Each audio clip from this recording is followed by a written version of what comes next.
Blessing ടുഡേയിലേക്ക് എല്ലാവർക്കും ഒരിക്കൽ കൂടെ സ്വാഗതം.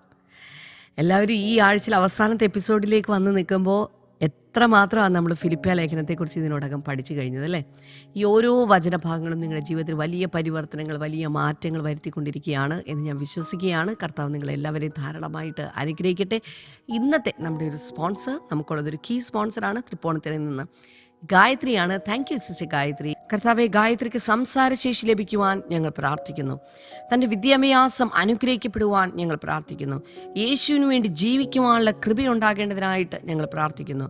ഭവനത്തിലെ എല്ലാവരും രക്ഷിക്കപ്പെടുവാൻ ഞങ്ങൾ പ്രാർത്ഥിക്കുന്നു. കർത്താവെ, വലിയ അനുഗ്രഹങ്ങളെ അങ്ങ് പകർന്നതിനായിട്ട് ഞങ്ങൾ നന്ദി പറയുന്നു. കർത്താവെ, ഹല്ലേലൂയ. പിതാവിൻ്റെ പുത്രൻ്റെ പരിശുദ്ധാത്മാവിൻ്റെ നാമത്തിൽ ഗായത്രിയെ ഞാനിപ്പോൾ അനുഗ്രഹിച്ച് പ്രാർത്ഥിക്കുന്നു. അങ്ങ് അനുഗ്രഹങ്ങളെ ചൊരിഞ്ഞതിനായി നന്ദി, യേശുവിൻ്റെ നാമത്തിൽ തന്നെ. ആമേൻ, ആമേൻ. കർത്താവ് നിങ്ങളെ എല്ലാവരെയും ധാരാളമായിട്ട് അനുഗ്രഹിക്കട്ടെ. സ്പോൺസർ ചെയ്തവരോടുള്ള പ്രത്യേകമായിട്ടുള്ള നന്ദി അറിയിക്കുകയാണ്. നിങ്ങളിൽ ആരെങ്കിലുമൊക്കെ സ്പോൺസർ ചെയ്യാൻ ആഗ്രഹിക്കുന്നുണ്ടെങ്കിൽ സ്ക്രീനിൽ കാണുന്ന നമ്പറിലേക്ക് ദയവായി കോൺടാക്ട് ചെയ്താലും. അപ്പോൾ തന്നെ നാളത്തെ ഒരു പ്രധാനപ്പെട്ട വിശേഷം എനിക്ക് പറയാനുണ്ട്. നാളെ നമ്മുടെ പെൻഡക്കോസ്റ്റ് സൺഡേ എന്ന പേരിൽ എല്ലായിടത്തും പെൻഡക്കോസ്റ്റ് ഞായറാഴ്ച എന്ന പേരിൽ ആഘോഷിക്കപ്പെടുന്ന ഒരു ദിവസമാണ് നാളത്തെ ദിവസം. അതുകൊണ്ട് തന്നെ എല്ലാ പ്രിയപ്പെട്ടവരും നാളെ എവിടെയാണെങ്കിലും നേരിട്ട് എല്ലാ ബ്ലെസ്സിങ് ടുഡേ ചർച്ചസിലും എത്തിച്ചേരുക. സാധിക്കുമെങ്കിൽ കൊച്ചിയിലുള്ള ബ്ലെസ്സിങ് ടുഡേ ചർച്ചസിൽ എത്തിച്ചേരുക. കൊച്ചിയിൽ രാവിലെ 8 മണിക്കും അതുപോലെ തന്നെ രാവിലെ 10 മണിക്കുമുള്ള പ്രത്യേകമായിട്ടുള്ള ആരാധനകളുണ്ട്. ഈ ആരാധനയിൽ കടന്നു വരിക, സംബന്ധിക്കുക.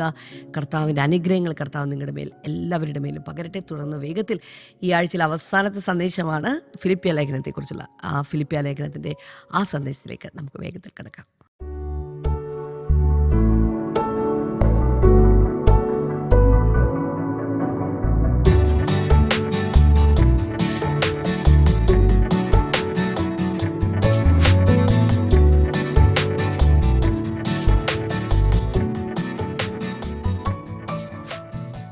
Welcome back. നമുക്ക് ഫിലിപ്പ് ലേഖനം 2-ാം അധ്യായത്തിലെ അടുത്ത സെഗ്മെൻറ്റിലേക്ക് നമുക്ക് പോകാം. എനിക്ക് തോന്നുന്നു 13 വരെയാണ് നമ്മൾ ചിന്തിച്ചുകൊണ്ടിരുന്നത്, പഠിച്ചുകൊണ്ടിരുന്നത്. 14 മുതൽ എനിക്ക് തോന്നുന്നു 17, 18 വരെ നമുക്കൊന്ന് വായിക്കാം. 14 മുതൽ. വക്രതയും കോട്ടവുമുള്ള തലമുറയുടെ നടുവിൽ നിങ്ങൾ അനിന്യരും പരമാർത്ഥികളും ദൈവത്തിൻ്റെ നിഷ്കളങ്ക മക്കളുമാകേണ്ടതിന് എല്ലാം പിറുപിറുപ്പും വാദവും കൂടാതെ ചെയ്യുവിൻ. അവരുടെ ഇടയിൽ നിങ്ങൾ ജീവൻ്റെ വചനം പ്രമാണിച്ചുകൊണ്ട് ലോകത്തിൽ ജ്യോതിസുകളെ പോലെ പ്രകാശിക്കുന്നു. അങ്ങനെ ഞാൻ ഓടിയതും അധ്വാനിച്ചതും വെറുതെ ആയില്ല എന്ന് ക്രിസ്തുവിൻ്റെ നാളിൽ എനിക്ക് പ്രശംസയുണ്ടാവും. എന്നാൽ നിങ്ങളുടെ വിശ്വാസം എന്ന യാഗം അർപ്പിക്കുന്ന ശുശ്രൂഷയിൽ അവൻ്റെ രക്തം ഒഴിക്കേണ്ടി വന്നാൽ ഞാൻ സന്തോഷിക്കും, നിങ്ങളോടെല്ലാവരോടും കൂടെ സന്തോഷിക്കും. അടുത്തൊരു വചനം കൂടെ, അങ്ങനെ തന്നെ നിങ്ങളും സന്തോഷിപ്പിൻ, എന്നോടുകൂടെ സന്തോഷിപ്പിൻ.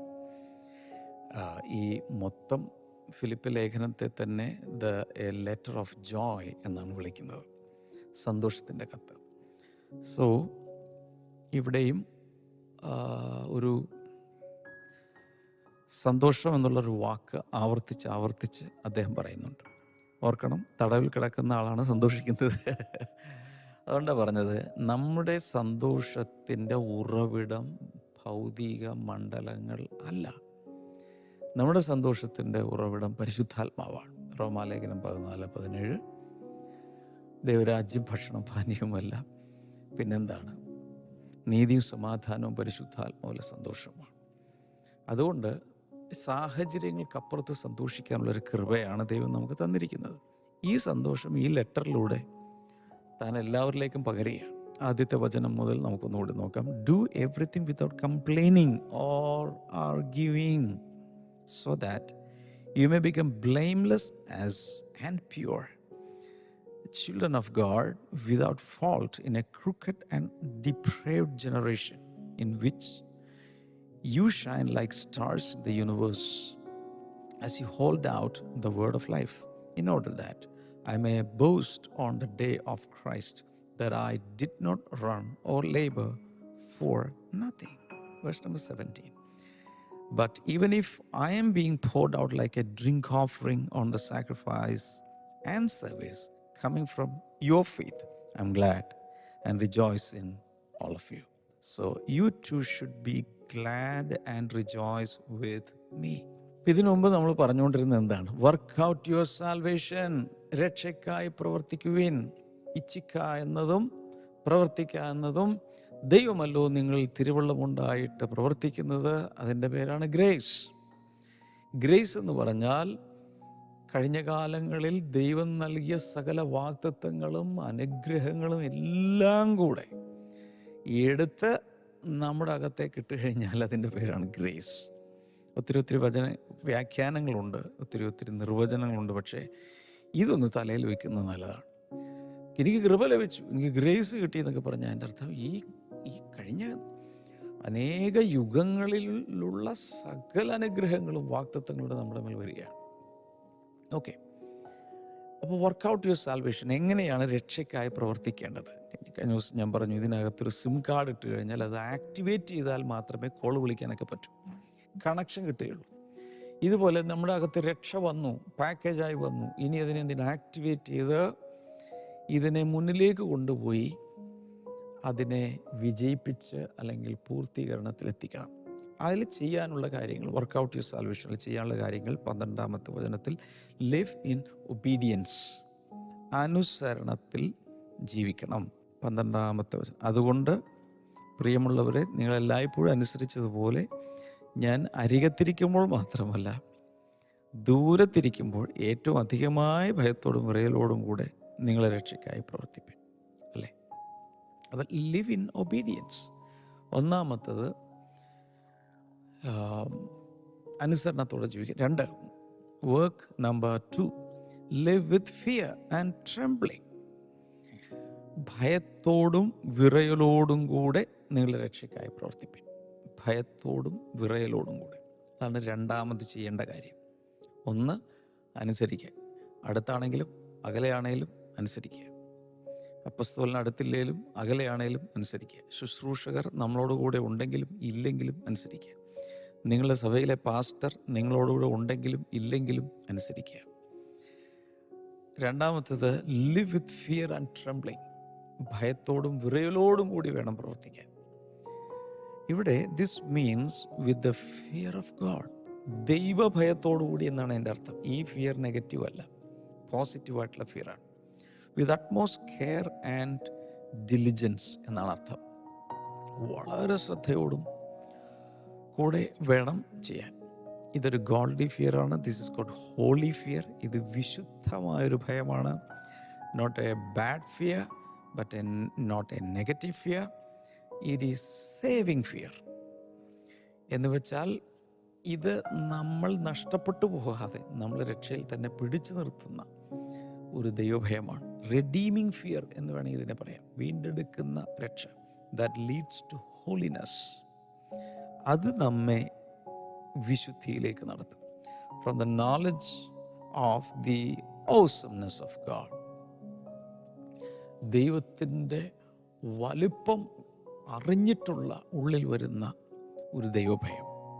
From the knowledge of our helplessness എന്ന് മാത്രമല്ല, നമുക്ക് തന്നെത്താൻ ഇത് സാധ്യമല്ല, ഈ രക്ഷ സാധ്യമല്ല, ദൈവത്തിൻ്റെ കൃപ നമുക്ക് ആവശ്യമാണ് എന്ന ബോധ്യത്തിൽ നിന്നുള്ള ഒരു ദൈവഭയം. ഈ ദൈവഭയത്തിൻ്റെ ഒരു പ്രത്യേകത, we will depend on God.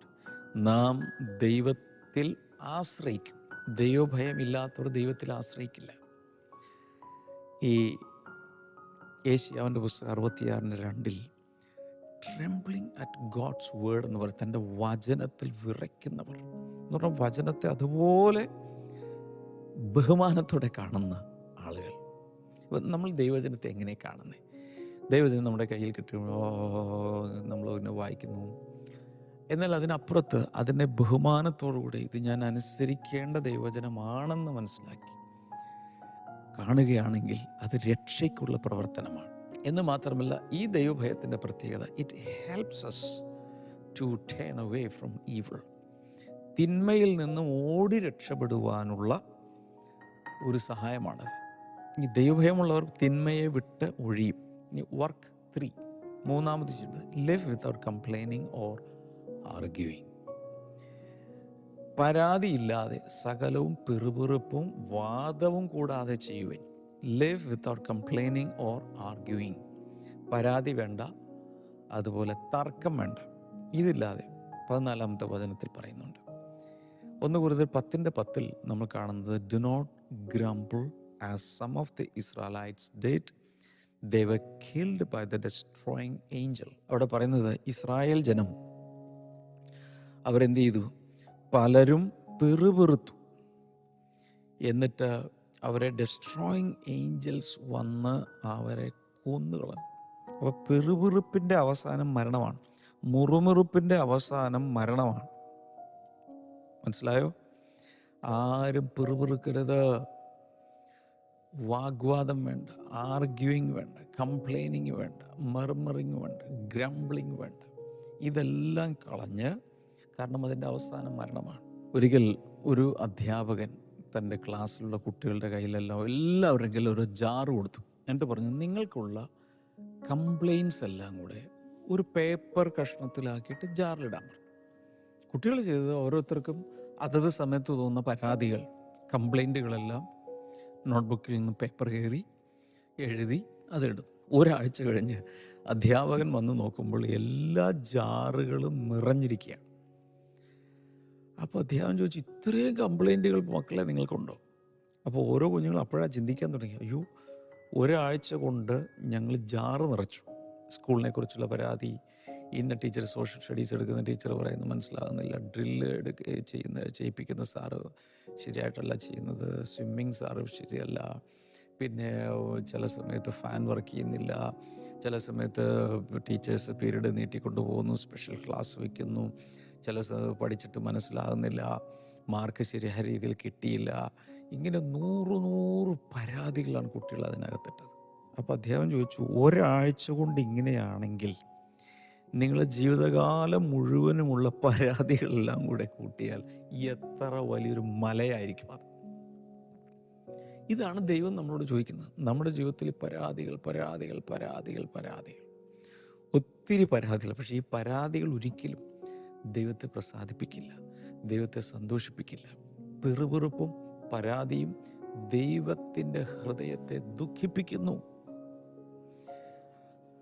അപ്പോൾ ഈ 1 Corinthians 10-ാം അധ്യായത്തിൽ നമ്മൾ കാണുന്നത് മോശയോടുകൂടി ഉണ്ടായിരുന്ന ഇസ്രായേൽ ജനം പല പല പാപങ്ങൾ ചെയ്തതിൽ വളരെ ഭയങ്കരമായ ദൈവം സീരിയസ് ആയി കണ്ട ഒന്നാണ് പിറുപിറുപ്പ്, കൊന്നുകളഞ്ഞു. ഇതിൻ്റെ പ്രിൻസിപ്പിൾ ഇതാണ്: a grumbling heart cannot reflect a joyful Xavier.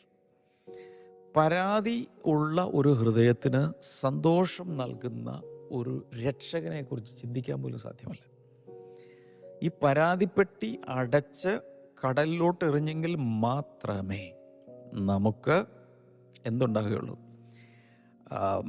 ഒരു സന്തോഷത്തിൻ്റെ അനുഭവം നമുക്കുണ്ടാകുകയുള്ളൂ.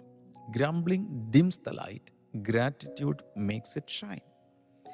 നമ്മൾ പിറുപിറുക്കുമ്പോൾ ആ പ്രകാശം അങ്ങ് അണഞ്ഞു പോകും. എന്നാൽ നമ്മുടെ ഉള്ളിൽ നന്ദി വരുമ്പോൾ, നന്ദി പ്രകാശിപ്പിക്കുക എന്നല്ല പറയും, നന്ദി സകലത്തെ അങ്ങ് പ്രകാശിപ്പിക്കും. ദൈവത്തിനും അത് സന്തോഷകരമായി മാറും. അടുത്തത് പറയുന്ന വർക്ക് ഫോർ എൻ്റെ താഴെ, ലിവ് ബ്ലെയിംലെസ് ആൻഡ് പ്യുവർ. 15-ാമത്തെ വചനത്തിൽ കാണുന്നുണ്ട്, ലിവ് ബ്ലെയിംലെസ് ആൻഡ് പ്യുവർ. അനിന്യരും പരമാർത്ഥികളും അല്ലേ ഒക്കെ ആകേണ്ടതിന് കളങ്കമില്ലാത്തവരാകുക. അതാണ് അടുത്തത്. ഇത് ശുദ്ധീകരണത്തിൻ്റെ ഒരു ഭാഗമാണ്. കുറേശ്ശെ നമ്മുടെ ലൈഫിൽ സാങ്ക്ടിഫിക്കേഷൻ അല്ലെങ്കിൽ റിഫൈനിങ് നടന്ന് നമ്മൾ ക്ലീൻ ആയിക്കൊണ്ടിരിക്കണം. Live blameless and pure. Work 5 അതിന് താഴെ കാണാം, live as stars of Jesus. യേശുവിൻ്റെ നക്ഷത്രങ്ങളായി ജീവിക്കുക. 15-ാമത്തെ വചനത്തിലാക്കണം, live as stars of Jesus. യേശുവിൻ്റെ നക്ഷത്രങ്ങളായി ജീവിക്കുക. അവിടെ വക്രതയും കോട്ടവുമുള്ള തലമുറയുടെ നടുവിൽ നിങ്ങൾ അനന്യരും പരമാർത്ഥികളും ദൈവത്തിൻ്റെ നിഷ്കളങ്ക മക്കളും ആകേണ്ടതിന് എല്ലാം പിറുപിറുപ്പും വാദം കൂടാതെ ചെയ്യുവിൻ. മലയാളത്തിലും ഇംഗ്ലീഷിലും ഇത്തിരി ഓർഡർ വ്യത്യാസമുണ്ട്. അവരുടെ ഇടയിൽ നിങ്ങൾ ജീവൻ്റെ വചനം പ്രമാണിച്ചുകൊണ്ട് ലോകത്തിൽ ജ്യോതിസുകളെ പോലെ പ്രകാശിക്കുന്നു. ജ്യോതിസ് എന്ന് പറയുന്നത് എന്താണ്? നക്ഷത്രങ്ങളാണ്. So live as stars of Jesus. അപ്പോൾ ഈ സ്റ്റാർസ് ഓഫ് ജീസസ്, യേശുവിൻ്റെ നക്ഷത്രങ്ങൾ എന്ന് പറഞ്ഞുകൊണ്ട് വർഷങ്ങൾക്ക് മുമ്പ് ഞാൻ ഒരു ഞായറാഴ്ച പ്രസംഗിച്ച് ഓർക്കുന്നു. യേശു കർത്താവിൻ്റെ മിന്നിത്തിളങ്ങുന്ന വെട്ടിത്തിളങ്ങുന്ന നക്ഷത്രങ്ങളായി മാറുക. ഞാൻ അതിലേക്ക് പോകുന്നില്ല.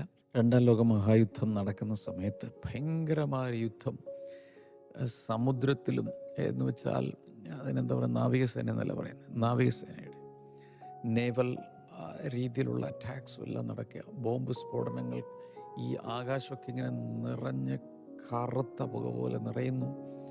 ഭയങ്കരമായ കൊടുങ്കാറ്റുണ്ടാകുന്നു. യുദ്ധക്കപ്പലുകൾ അങ്ങോട്ടും ഇങ്ങോട്ടും പായുന്നു. ഇങ്ങനെയുള്ളതിനിടയിലും ഒരു ലൈറ്റ് ഹൗസ് ഇങ്ങനെ ഉയർന്നു നിൽക്കുകയാണ്.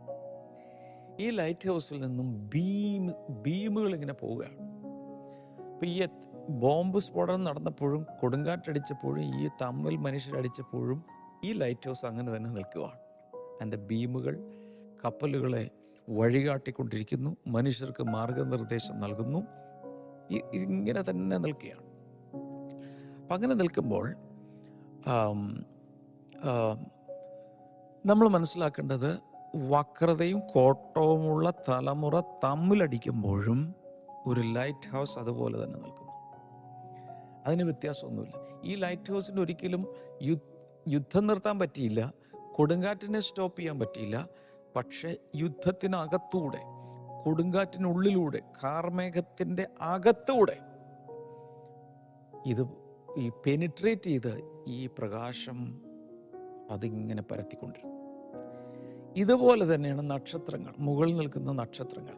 ഭൂമിയിൽ ഇവിടെ എന്നാ യുദ്ധം നടന്നാലും തമ്മിലടി ഉണ്ടായാലും നക്ഷത്രം പ്രകാശിച്ചുകൊണ്ടിരിക്കും. അപ്പോൾ പൗലോസ് പറയുന്നത്, ഈ വക്രതയും കോട്ടവുമുള്ള തലമുറയുടെ നടുവിൽ നിങ്ങൾ അനിന്ദ്യരും പരമാർത്ഥികളും ദൈവത്തിൻ്റെ നിഷ്കളങ്ക മക്കളുമായി എല്ലാം പിറുപിറുപ്പും വാദവുമില്ലാതെ ചെയ്യുക. അതെല്ലാം കളയുക. എന്നിട്ട് അവരുടെ ഇടയിൽ നിങ്ങൾ ചെയ്യേണ്ടത് എന്താണ്? ജീവൻ്റെ വചനം പ്രമാണിച്ചുകൊണ്ട് മിന്നിത്തിളങ്ങുന്ന നക്ഷത്രങ്ങളെ, അപ്പോൾ ഇതൊന്നും അറിയാത്ത മട്ടിൽ നിങ്ങൾ പ്രകാശം കൊടുത്തുകൊണ്ടിരിക്കുക. ഈ പ്രകാശം മറ്റുള്ളവർക്ക് വഴികാട്ടും, മറ്റുള്ളവർക്ക് വെളിച്ചമാണ്, മറ്റുള്ളവർ ആ പ്രകാശത്തിൽ നടക്കട്ടെ. ഇതാണ് രക്ഷിക്കപ്പെട്ട ദൈവമക്കൾ ഈ ഭൂമിയിൽ ചെയ്യേണ്ടത്. ഇവിടെ മുഴുവൻ യുദ്ധമാണ്, പ്രശ്നമാണ്, കൊലയാണ്, ഡ്രഗ്സാണ്, ശരിയാണ്. പക്ഷെ അതിനിടയിൽ എന്ത് ചെയ്തുകൊണ്ടിരിക്കണം? കത്തിത്തിളങ്ങിക്കൊണ്ടിരിക്കണം. എല്ലാവരും ഒന്ന് പറഞ്ഞാൽ, I am a Jesus star. ഒന്ന് ടൈപ്പ് ചെയ്തിട്ട് കമൻറ്റ് സെക്ഷനിലൊക്കെ ടൈപ്പ് ചെയ്തിട്ട്, I am a Jesus star, ഞാൻ യേശുവിൻ്റെ നക്ഷത്രമാണ്. ടൈപ്പ് ചെയ്തിടുക. നമ്മൾ മനസ്സിലാക്കേണ്ട, the darker the night the brighter the star. ആകാശം കൂടുതൽ ഇരുട്ടാകും തോറും നക്ഷത്രം കൂടുതൽ പ്രകാശമുള്ളതാവും. ശരിയാണോ? അപ്പോൾ നമ്മൾ വിചാരിക്കും, ഈ കാലത്ത് ഇനി എങ്ങനെ ജീവിക്കും, ഈ കാലത്ത് ദൈവജനം എങ്ങനെ അനുസരിക്കും, ഈ കാലത്ത് എങ്ങനെ ദൈവത്തെ സേവിക്കും? നോ നോ നോ നോ ചുറ്റുപാടുകളെല്ലാം ഭീകരമായിക്കോട്ടെ, നോ പ്രോബ്ലം. അപ്പോഴാണ് നമ്മുടെ പ്രകാശം കൂടുതൽ വരേണ്ടത്. The darker the night the brighter the star. ഓർക്കുക. ഇനി work 4, 6, live holding out the word of life, 16 വചനത്തിൽ. അവിടെയാണ് എന്ത് ചെയ്യേണ്ടത്? ദൈവവചനത്തെ, ജീവൻ്റെ വചനം പ്രമാണിച്ചുകൊണ്ട്, ജീവൻ്റെ വചനത്തെ മുറുകെ പിടിച്ചുകൊണ്ട് വേണം നിങ്ങളിത് ചെയ്യാൻ. ഈ ദൈവവചനത്തെ, ജീവൻ്റെ വചനത്തെ മുറുകെ പിടിക്കണമെന്ന് പറയുമ്പോൾ പെട്ടെന്ന് ഓർമ്മയിൽ വരുന്നത്, നമ്മുടെ ഒളിമ്പിക്സ് ഗെയിംസിലൊക്കെ വലിയൊരു ടോർച്ച് അല്ലേ, ഇങ്ങനെ പിടിച്ചുകൊണ്ടാണ് റണ്ണേഴ്സ് ഓടുന്നത്. ജീവൻ്റെ വചനം മുറുകെ പിടിക്കണം, ജ്യോതിസുകളെ പോലെ പ്രകാശിക്കണം എന്നൊക്കെ പറയുമ്പോൾ ഒരു കാര്യം ഓർമ്മയിൽ വരുന്നത്, ഒളിമ്പിക്സ് മത്സരത്തിൽ നിങ്ങൾ കണ്ടു കാണും, ഒരു വലിയൊരു ദീപശിഖ അല്ലെ, ഒരു ടോർച്ച് പിടിച്ചുകൊണ്ട് റണ്ണേഴ്സ് ഓടുന്നു. ഈ കത്തുന്ന ഭയങ്കരമായ ആ ദീപശിഖ അണയാതെ ഒരാൾ അടുത്ത ഓട്ടക്കാരൻ്റെ കയ്യിലേക്ക് പാസ് ഓൺ ചെയ്യണം, അയാൾ അടുത്തയാളുടെ കയ്യിലേക്ക് പാസ് ഓൺ ചെയ്യണം. സോ ഇതുപോലെയാണ് നമ്മൾ ജീവൻ്റെ വചനം, കത്തുന്ന ജീവനുള്ള പ്രകാശമുള്ള ദൈവവചനം ഒട്ടും കൈമോശം വന്ന് പോകാതെ നമ്മൾ ഒരാളിൽ നിന്ന് മറ്റൊരാളിലേക്ക്, ഒരു തലമുറയിൽ നിന്ന് അടുത്ത തലമുറയിലേക്ക് ഈ ദൈവത്തിൻ്റെ വചനം നമ്മൾ പാസ് ഓൺ ചെയ്യണം. അപ്പോൾ ഇവിടെ നമ്മൾ മനസ്സിലാക്കേണ്ടത്, you don't just run the race, you carry the flame. ചുമ്മാ ഓടുകയല്ല, കയ്യിൽ എന്തുകൂടെ പിടിച്ചിട്ടുണ്ട്? ഒരു ടോർച്ചുണ്ട്, ഒരു പ്രകാശത്തെ കയ്യിൽ പിടിച്ചിട്ടുണ്ട്. ആ ഫ്ലെയിമുമായിട്ടാണ്, അഗ്നിനാളവുമായിട്ടാണ് നമ്മൾ ഓടുന്നത്. ഇത് ഉണർവിനെ കാണിക്കുന്നു. ഒരാളിൽ നിന്നും മറ്റൊരാളിലേക്ക് പാസ് ഓൺ ചെയ്യേണ്ട ആ ആത്മാവിൻ്റെ വലിയ പ്രകാശത്തെയും വെളിച്ചത്തെയുമാണ് ഇത് കാണിക്കുന്നത്. ഈ വർക്ക് 7. അടുത്തത് ലിവ് ഇൻ സാക്രിഫിഷ്യൽ ലേബർ. അടുത്തത് 17-ാമത്തതിൽ, അതായത് എന്നാൽ നിങ്ങളുടെ വിശ്വാസം എന്ന യാഗമർപ്പിക്കുന്ന ശുശ്രൂഷയിൽ എൻ്റെ രക്തം ഒഴിക്കേണ്ടി വന്നാലും ഞാൻ സന്തോഷിക്കും, നിങ്ങളോടെല്ലാവരോടും കൂടെ സന്തോഷിക്കും. അപ്പം അവിടെ ഒരു സാക്രിഫിഷ്യൽ ലേബർ കൂടെ നമ്മളവിടെ കാണുന്നുണ്ട്. If we are not doing these things we are undoing the salvation from God. നമ്മൾ ഈ പറഞ്ഞ രീതിയിൽ ഈ കാര്യങ്ങളൊക്കെ ചെയ്യുന്നില്ലെങ്കിൽ, 7 കാര്യങ്ങൾ വർക്കൗട്ട് ചെയ്യണമെന്നാണ് പറഞ്ഞത്. ഇത് നമ്മൾ ചെയ്യുന്നില്ലെങ്കിൽ ദൈവം തന്ന രക്ഷയെ നമ്മൾ ഇല്ലാതാക്കി കളയുന്നതിന് തുല്യമാണ്. ഇവിടെ പൗലോസ് പറയുന്നത് താൻ തൻ്റെ ആത്മീയ മക്കൾക്ക് വേണ്ടി തൻ്റെ ജീവൻ കൊടുക്കാൻ തയ്യാറാണ്, നിങ്ങൾക്ക് വേണ്ടി മരിക്കാനും ഞാൻ തയ്യാറാണ്. പണ്ട് കാലത്ത് യാഗമർപ്പിക്കുമ്പോൾ, ഇവൻ പഴയ നിയമത്തിൽ പോലും ഒരു ലിബേഷൻ എന്ന് പറഞ്ഞുകൊണ്ട്, അല്ലെങ്കിൽ ഒരു ഡ്രിങ്ക് ഓഫറിങ് എന്ന് പറഞ്ഞുകൊണ്ട് ഒഴിക്കുന്നൊരു പരിപാടിയുണ്ട്. അതിനകത്തുള്ള ആ ഡ്രിങ്ക് മുഴുവൻ ദൈവസന്നിധിയിൽ എന്നെ തന്നെ കംപ്ലീറ്റ്ലി സറണ്ടർ ചെയ്യുന്നെന്ന് പറഞ്ഞുകൊണ്ട് മുഴുവനായി ഡ്രിങ്ക് ഓഫറിങ് ഒഴിക്കുന്ന ഒരു രീതിയുണ്ട്. ഇതാണ് പൗലോസ് ഇവിടെ പിക്ചറായിട്ട് കൊണ്ടുവരുന്നത്. നിങ്ങൾ ആത്മാവിൽ നിലനിൽക്കാൻ, രക്ഷയിൽ നിലനിൽക്കാൻ വേണ്ടി ഞാൻ എൻ്റെ രക്തം ഒഴിക്കേണ്ടി വന്നാലും, അതായത് നിങ്ങളുടെ വിശ്വാസമെന്ന യാഗമർപ്പിക്കുന്ന ഈ ശുശ്രൂഷയിൽ എൻ്റെ രക്തം ഒഴിക്കേണ്ടി വന്നാലും ഞാൻ സന്തോഷിക്കും, നിങ്ങളോടെല്ലാവരോടും കൂടെ ഞാൻ സന്തോഷിക്കും എന്ന് പറഞ്ഞ് ഞാൻ എൻ്റെ ജീവൻ പോലും നിങ്ങൾക്ക് തരാൻ മക്കളെ തയ്യാറാണ് എന്നാണ് അതിൻ്റെ അർത്ഥം. ഒരിക്കലൊരു ഗോത്ര വർഗ്ഗക്കാരുടെയിലേക്ക് ഒരു മിഷണറി ചെന്നു. ആദ്യമേ അവരെ വചനം മനസ്സിലാക്കണമെങ്കിൽ, സുവിശേഷം പറയണമെങ്കിൽ അവരുടെ ഭാഷയിലേക്ക് ദൈവവചനത്തെ ട്രാൻസ്ലേറ്റ് ചെയ്യണം. അങ്ങനെ ട്രാൻസ്ലേറ്റ് ചെയ്യാൻ വേണ്ടി അദ്ദേഹം ഒത്തിരി ശ്രമിക്കുന്നതിനിടയിൽ ആ ഗോത്രവർഗ്ഗക്കാർ തന്നെ കൊന്നുകളഞ്ഞു. പക്ഷെ 10 വർഷത്തിന് ശേഷം താൻ അന്ന് തയ്യാറാക്കിയ തർജ്ജമ ചെയ്ത ദൈവവചനം അവിടെ പ്രവർത്തിക്കാൻ തുടങ്ങി. ആ ഗോത്രം രക്ഷിക്കപ്പെടാൻ തുടങ്ങി.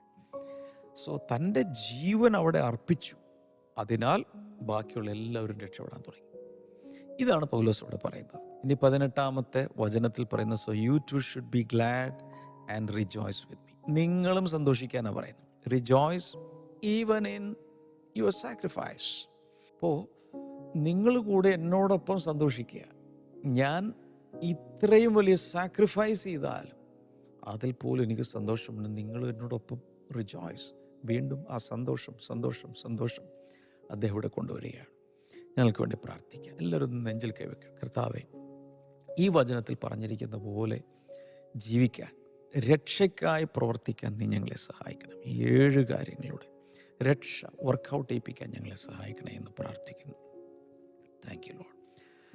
കൈകൾ എൻ്റെ നേരെ നെറ്റിപ്പിടിക്കുക കർത്താവ്. ഇപ്പോൾ ഞാൻ പ്രാർത്ഥിക്കുന്നു, സകലവിധ രോഗങ്ങളും, ആന്തരിക അവയവങ്ങളുള്ള രോഗങ്ങൾ, എക്സ്റേയിൽ കാണാത്തത്, അതുപോലെ സ്കാനിങ്ങിൽ തെളിയാത്തതുപോലും യേശുവിൻ്റെ നാമത്തിൽ സൗഖ്യമായിട്ട്. ചില രോഗങ്ങൾ ഡയഗ്നോസ് ചെയ്യയില്ല, ഡോക്ടർ പറയുന്നത് കുഴപ്പമൊന്നുമില്ല, പക്ഷേ നിങ്ങൾക്ക് കുഴപ്പമുണ്ട്. അത് രോഗാത്മാക്കൾ കൊണ്ടുവരുന്നതാണ്. യേശുവിൻ്റെ നാമത്തിൽ അങ്ങനെയുള്ള രോഗങ്ങളെ ഞാൻ ശാസിക്കുന്നു. പൂർണ്ണമായ വിടുതൽ ജനങ്ങൾക്കുണ്ടാകട്ടെ. ഇന്ന് കർത്താവ് തിരുസന്നിധിയിൽ ഞങ്ങളെ സമർപ്പിച്ചിരിക്കുന്നു യേശുവിൻ്റെ നാമത്തിൽ. Amen, amen. God bless you. ബാക്കിയുള്ളത് ഇനി തിങ്കളാഴ്ച നമുക്ക് തുടരാം. അതുവരെ ഇതുവരെ പഠിച്ച നോട്ട്സ് വീണ്ടും നോക്കുക. പല പ്രാവശ്യം ആവർത്തിച്ച് യൂട്യൂബിലൊക്കെ ഇത് കേൾക്കുക. കർത്താവ് എല്ലാവരും ധാരാളമായി അനുഗ്രഹിക്കട്ടെ.